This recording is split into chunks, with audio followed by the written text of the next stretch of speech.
সামনের নির্বাচনে যে ব্যাপক ইলেকশন ইঞ্জিনিয়ারিং হতে যাচ্ছে তার লক্ষণ প্রকাশ পেতে শুরু করেছে। ইলেকশন ইঞ্জিনিয়ারিং করা হলে বাংলাদেশ এক গভীর সংকটে পতিত হবে। জরিপে দেখা গেছে এবার প্রধান দুই দলের জনসমর্থন কাছাকাছি। ফলে সামান্য ইলেকশন ইঞ্জিনিয়ারিংয়ের কারণে আসন সংখ্যায় ব্যাপক পরিবর্তন হবে। অধিকাংশ আসনে ৫ থেকে ১০% ভোটের ব্যবধান থাকবে। ফলে দেখা যাবে ফলাফল ২০১৪ বা ২০১৮ সালের নির্বাচনের মতোই হয়ে গেছে। এই ধরনের ফলাফল দেশে বা বিদেশে গ্রহণযোগ্য হবে না, যার পরিণতি খুবই খারাপ হতে পারে। মনে রাখা প্রয়োজন, আওয়ামী লীগ তাদের আশ্রয়দাতা দেশ এবং বিভিন্ন শক্তি প্রাণপণ চেষ্টা করবে এই নির্বাচনকে বানচাল বা অগ্রহণযোগ্য করে নিষিদ্ধ দলটি ফিরে আসার পথ তৈরি করতে। এ কারণে সম্ভাব্য সুবিধাভোগী দলসহ সবার উচিত ইলেকশন ইঞ্জিনিয়ারিংয়ের সম্ভাব্য কৌশল সম্পর্কে সতর্ক থাকা এবং একে প্রতিহত করা। আসুন দেখা যাক এবার কিভাবে ইলেকশন ইঞ্জিনিয়ারিং হতে পারে। প্রথমত, নির্বাচনের ২-১ দিন আগে অপছন্দের দলের নেতাকর্মীদের গ্রেফতার করা বা গ্রেফতারের আতঙ্ক ছড়ানো খুবই কার্যকর বা বহুল ব্যবহৃত একটি কৌশল। এর ফলে ওই দলের নেতাকর্মীরা ঘর ছাড়া হয়ে যান এবং তাদের নির্বাচনী ব্যবস্থা ভণ্ডুল হয়ে যায়।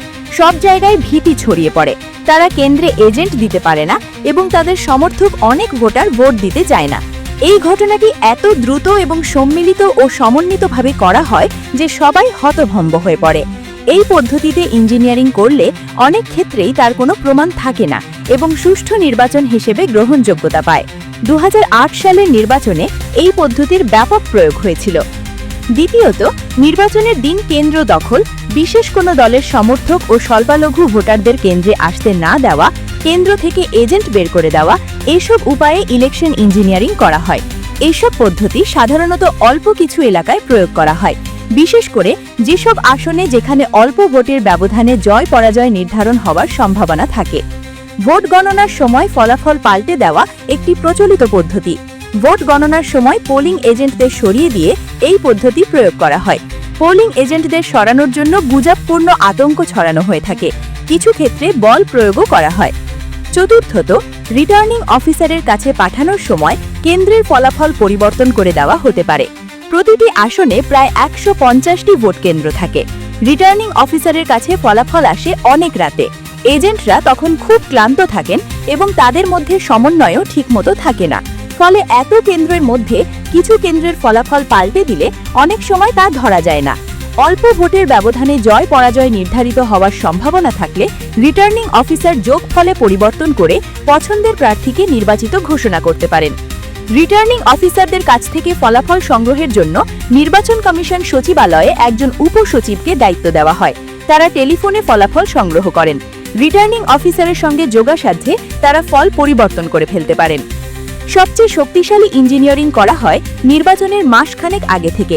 প্রশাসনের আচরণ, মিডিয়া ও আন্তর্জাতিক মহলের গতিবিধি মিলিয়ে এমন পরিবেশ তৈরি করা হয় যাতে জনগণ ভাবে অমুক দল জিতবে। এর ফলে ব্যবসায়ী, প্রশাসন এবং অন্যান্য গোষ্ঠী যাদের সরকারের সঙ্গে কাজ করতে হয় তারা সেই দলের সঙ্গেই যোগাযোগ শুরু করে।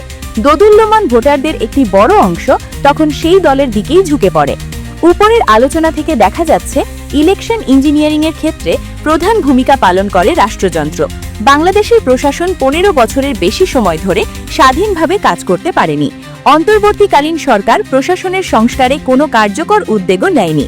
এ অবস্থায় ইলেকশন ইঞ্জিনিয়ারিং কত ব্যাপক হবে সেটি এখন দেখার বিষয়।